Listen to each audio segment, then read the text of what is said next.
Hello welcome to Indian TV. Tajbagh से हजारों की तादाद में यहाँ महिलाएं और पुरुष मौजूद है। महाराष्ट्र अधिवेशन का पहला सेशन नागपुर में शुरू हो चुका है। हमारे साथ ऑल इंडिया मजलिस इत्तेहादुल मुस्लिमीन के आला पदाधिकारी शकील पटेल मौजूद है। शकील पटेल साहब, ताजबाग से हजारों की तादाद में मचुआ और पूरे महाराष्ट्र ऑल इंडिया मजलिस इत्तेहादुल मुस्लिमीन की टीम और आपके आमदार, क्या वजह है? मेन वजह यह है कि हमने पिछले बार औरंगाबाद के इम्तियाज जलील साहब के नेतृत्व में बहुत बड़ा मोर्चा निकाला था नामूस रिसालत के ऊपर। जो गलत बात बोली गई थी कथित महंत है, तो उसके खिलाफ हमने बोला था कि उसको अरेस्ट करो।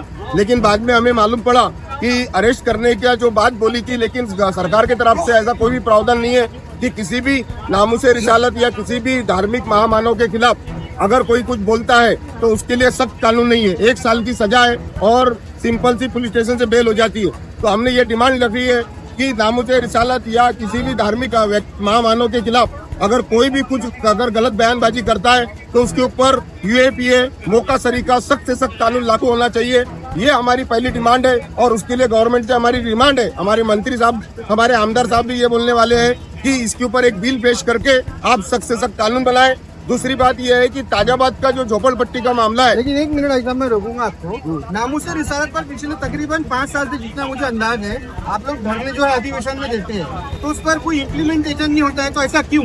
देखिए, सरकार जो है वो अगर इम्प्लीमेंटेशन नहीं कर रही है तो क्या हमने मोर्चा निकालना बंद कर देना चाहिए? नहीं, लेकिन सिर्फ अधिवेशन में ही क्यों? जो अधिवेशन में नहीं, हमने जो अभी कल थे मोर्चा, अभी जो मुंबई में जो रैली निकाले थे वो अधिवेशन में नहीं थी। और वैसे भी हमारे कल थे जो धरने प्रदर्शन, आप ही कुछ बोल रहे कि साल भर कहीं ना कहीं चलते रहते हैं। अधिवेशन आता है तो डिमांड करने की हमारी चलते ज्यादा ये रहती है, इसलिए वहाँ पे भी निकालते हैं हम। तो ये मसला जो माइनॉरिटी और खासकर मुस्लिम समाज के लिए बहुत बड़ा मुद्दा है और अभी बहुत ज्यादा हाल में घटनाएं बढ़ गई है नामूस गुस्ताखे नबी की जो शान में गुस्ताखी करते हैं उस पर।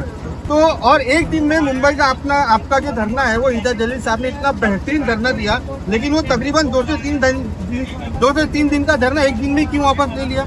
नहीं, 2 से 3 दिन का धरना ही नहीं था। हमने गवर्नमेंट को ये बोला था कि बॉम्बे को हम दस्तक देकर जा रहे हैं और अगर नहीं आए तो हम बहुत बड़ा मोर्चा निकालेंगे। और उसके बाद चुनाव आ गए तो हम इसकी भी बहुत बड़ी तैयारी करने वाले हैं। लेकिन शुरुआत में जैसे ही नागपुर में अभी पहला अधिवेशन हो रहा है और सरकार यहाँ पे गठित हो रही है, तो हम चाह रहे थे कि यहाँ से हम उनको बता दें कि हम आ गए हैं, अब आप बताइए, एक तो कानून बनाइए, नहीं तो हम हमेशा इस तरह के जो मोर्चे, धरने, प्रदर्शन और बाकी भी चीजें करके सबको बता दें। और ये सिर्फ मुसलमानों का मसला नहीं है, अभी एक शुरुआत हुई है। हर कलते धर्म के महामानव के खिलाफ उल्टा सीधा बोलने की बात कभी ना कभी शुरू होने वाली है, क्योंकि जो कुछ लोग ऐसे बैठे हैं जो चाहते हैं कि आपस में घृणा फैले, दंगे फैले और उसी से कलते हम सरकार चलाए। क्योंकि डेवलपमेंट का तो कोई काम कर रहे नहीं, एजुकेशन का काम, बेरोजगारी का काम, महंगाई का काम, इसके ऊपर तो कोई काम हो रहा नहीं। आपस में दंगे कराने के, वोट बदलने का जो काम हो रहा है, गलत काम हो रहा है, वो शुरू रहेगा। इसलिए हम चाह रहे हैं कि सख्त से सख्त कानून बने, क्योंकि अगर एक बार कानून बन गया तो कोई भी बोलने से पहले 10 बार सोचेगा कि ये कानून पे अगर मैं बोलता हूँ तो मुझे सख्त से सख्त सजा होगी।